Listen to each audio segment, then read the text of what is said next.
Next on the news, charged with manslaughter, the driver who rammed into migrants sitting at a Texas bus stop is no stranger to the law. But why did he do it? We will continue to best serve our community as we mourn and continue our investigation.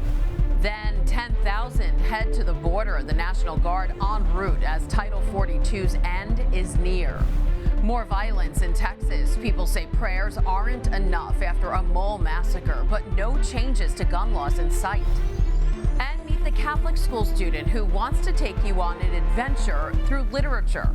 I have to thank God for giving me the talent of writing, because without it, I wouldn't be here right now.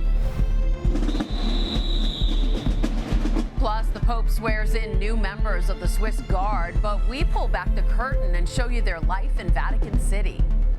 I'm Christine Persichetti. Currents News starts right now.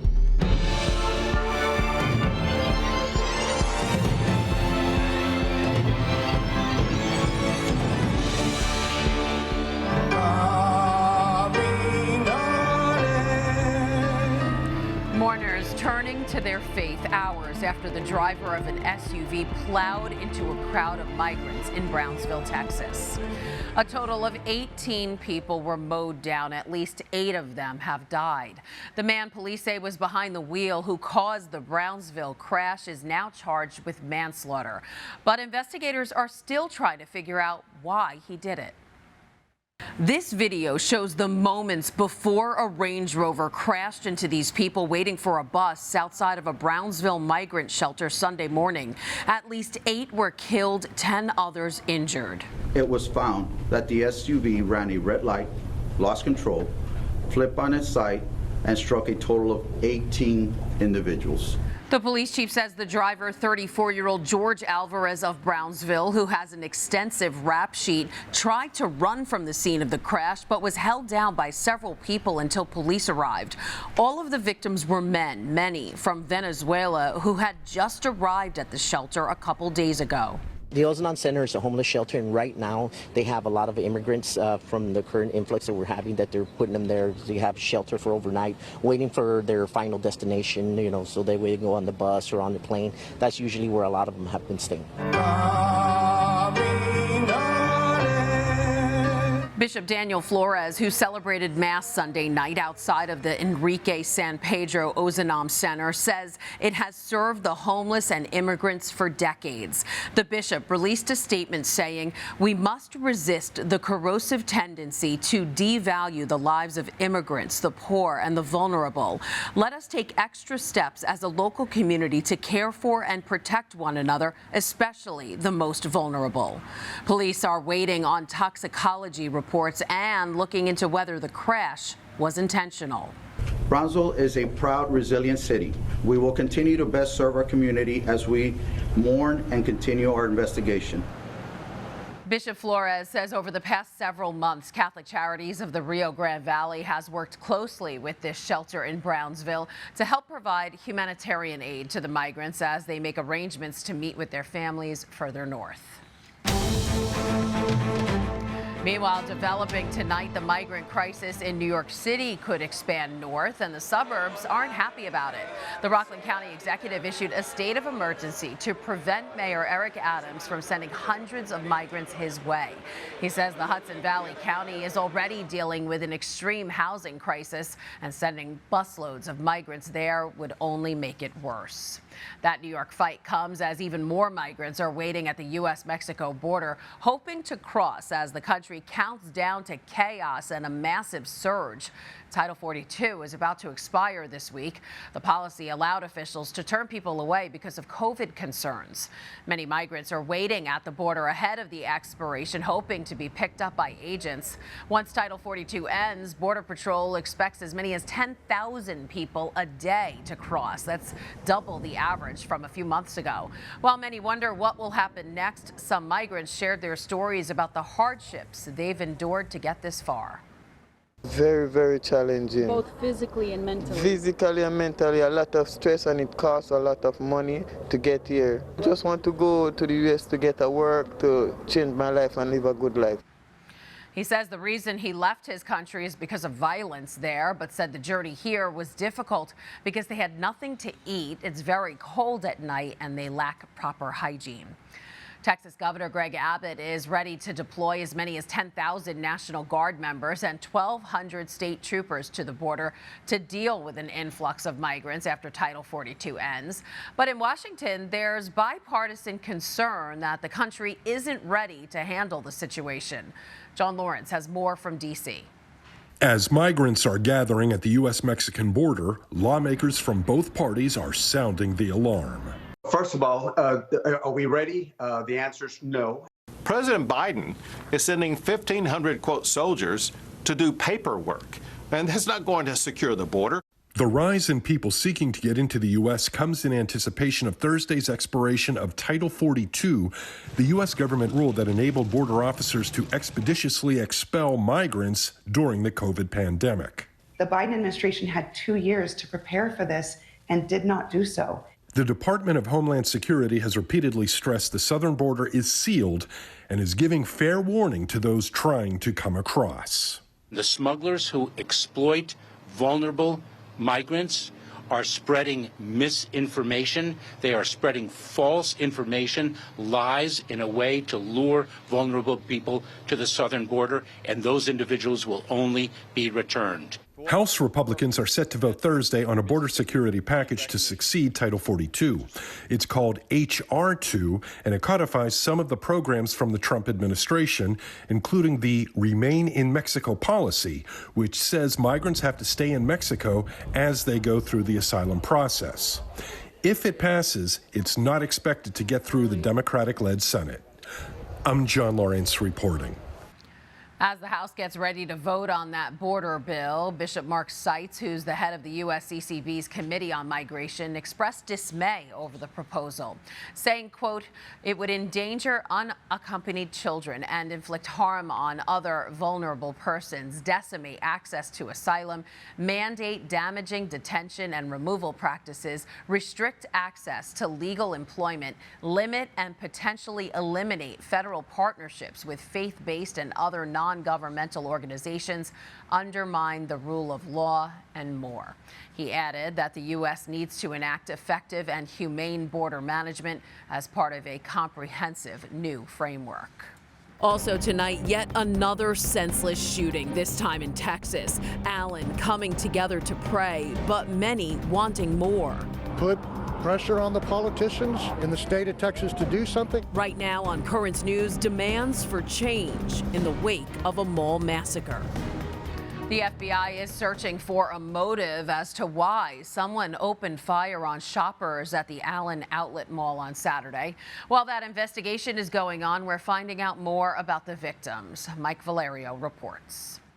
He was the kindest and sweetest, most caring man you'd ever interact with. Christian Lacour, a beloved 20-year-old Allen Mall security guard, and Aishwarya Tadikonda, a young engineer from McKinney, Texas, among the 8 victims killed on Saturday. And as the lives lost come into focus, so does the potential ideology and motive of the gunmen who took them. Investigators believe the 33-year-old shooter killed by an Allen police officer may have been motivated by right-wing extremist views. A law enforcement source close to the investigation says the gunman wore an RWDS insignia, possibly meaning right-wing death squad, an insignia worn in recent years by members of various extremist groups, say legal experts. It shouldn't be surprising to anyone that we're seeing that this shooter engaged in anti-Semitic or racist white supremacist sort of posts in his social media. Investigators are combing through the shooter's online profiles and items that may have been collected during weekend search warrants. Some neighbors seem surprised. Nothing ever showed me any signs of, hey, this guy seems to be the kind of guy that, would do what he did. I know that there are a lot of, let's say, early stories about the shooter out there. People should not jump to conclusions because there's a lot of conflicting information about him.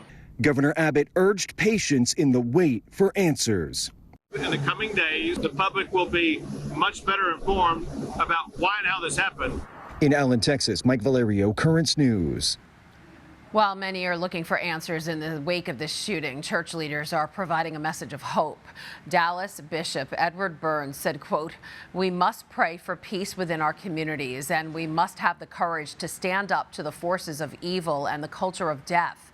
We ask God to comfort our community, the victims, and their families." Mourners looking for solace attended their local church. How sweet the sound. Cottonwood Creek Church was overflowing with people in the pews. The mall shooting happened just 2 miles from the church, but outside the church, protesters. They don't think thoughts and prayers are enough. And I know they're gonna be grieving forever and ever. And I don't know if you can step outside that grief to put pressure on the politicians in the state of Texas to do something. The state isn't likely to pass tougher gun laws as their legislative session is winding down. The governor said Texas lawmakers are looking to further penalize people who illegally possess guns and pump more money into mental health programs. A sanctuary candle will continue to burn bright at the South Chapel of St. Francis Hospital in Oklahoma. The federal government has issued a waiver to let the flame burn 24/7. Previously, a surveyor wanted the flame put out since it was unattended at times. St. Francis fought back, saying the flame represents the living presence of Jesus. Multiple sides are now coming together to ensure the safety of everyone within the hospital. On Friday, Bishop Robert Brennan led a World Youth Day Holy Hour at St. Bridget Roman Catholic Church in Bushwick.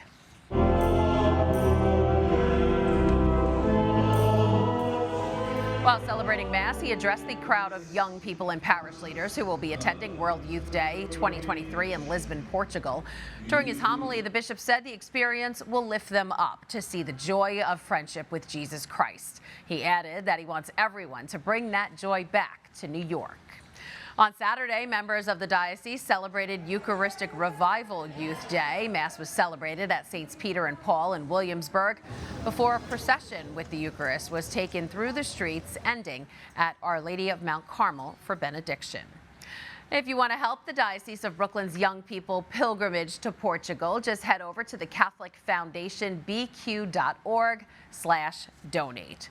Or maybe you want to go. There's still time to register. Just go to lisboa2023.org/en for the English version of the site. The register button will be in the upper right-hand corner. And if you can't be there in person, be sure to stay tuned to Currents News and the tablet. We will have comprehensive coverage during the entire celebration. There's a lot more news headed your way. Meet the child author in Queens who wants to keep on writing. Her goals are very different than your average 7th grader. One of them is writing a sequel to her already published novel. I'm Jessica Easthope with how one Diocese of Brooklyn student is taking readers on a wild ride of creativity and culture. Plus, the message Pope Francis gave to the newest members of the Swiss Guard, and how a good Samaritan is being thanked for doing a good deed. She's a child author who's proving age is just a number. Sierra Amare is only in grammar school, but she's already written a book. And right now, Army of Africa is being sold at none other than Barnes & Noble. Currents News' Jessica Easthope met with the St. Sebastian student and her parents. They're proud of their prodigy, but what's even more special is her connection to a long history of storytelling. Mark wakes up early the next morning, breathing in the sunshine of the Selenono forest. This book isn't on 7th grader Sierra Amare's school reading list. Chapter 22, December 12, 1976. But it might one day be on someone else's. These words are her own. Soldiers. The police asked Eddie a few questions. They're from her published teen and young adult historical fiction novel, Army of Africa. I had to research the rainforest. I had to research the animals in the rainforest. I had to research the military ranks and the fort. Sierra, a student at St. Sebastian Catholic Academy in Woodside, wrote the book last year when she was 12, and it was published just a few weeks ago. It's the story of 4 Army soldiers whose plane crash lands in Ethiopia during World War II. It's a battle against adversity. a battle Sierra hopes anyone can relate to. I hope that with the stories that I'm going to write, I hope people are changed by it, and I hope that they're thinking about the messages that my stories send. There are problems in life that you have to face with, but you have to get through them and not just back away. It took Sierra 4 months to write Army of Africa, an undertaking she kept secret from her parents. She always has a book in her hand, but the fact that she actually wrote a book from start to finish was just very surprising. And right away I told my wife, you need to read this book. Your daughter wrote a book. Probably why it seemed different. Her dad, Yeg, was in part her muse. Born in Ethiopia, Yeg moved to the States when he was 9. He doesn't have many memories of his East African home country, but he says the storytelling that's part of the foundation of Ethiopian culture is in Sierra's DNA. Just the culture of being around Ethiopians, I think it's what she attached herself to and has a connection to. When she's in class, Sierra's schoolwork comes first. But it's there she found the support of her teachers, who helped harness her creativity. Even during recess, she'd rather read, than hang out or play. I already had her sign my book, so hopefully when she's famous one day, I'll be able to say that she was one of my students. Even through moments of doubt over how her book would be received, Sierra had family and faith to guide her. I have to thank God for giving me the talent of writing, because without it, I wouldn't be here right now. Sierra's not stopping at Army of Africa's 116 pages. She's already working on a sequel and looking at a late 2023 release date. In Woodside, Jessica Easthope. And that is that. Currents News. Need to know what happens in Sierra's story? You can purchase a copy of Army of Africa on Amazon or Barnes & Noble. Just search for Army of Africa on either site. And if you're interested in sending your children to Catholic school, you can get ready to enroll next year. Just visit CatholicSchoolsBQ.org or call 718-965-7380 for more information.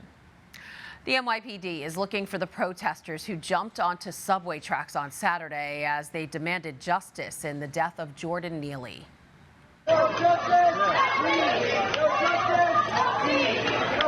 They got onto the Q train tracks near Lexington Avenue and 63rd Street. At least 13 people were arrested and police are searching for 6 others.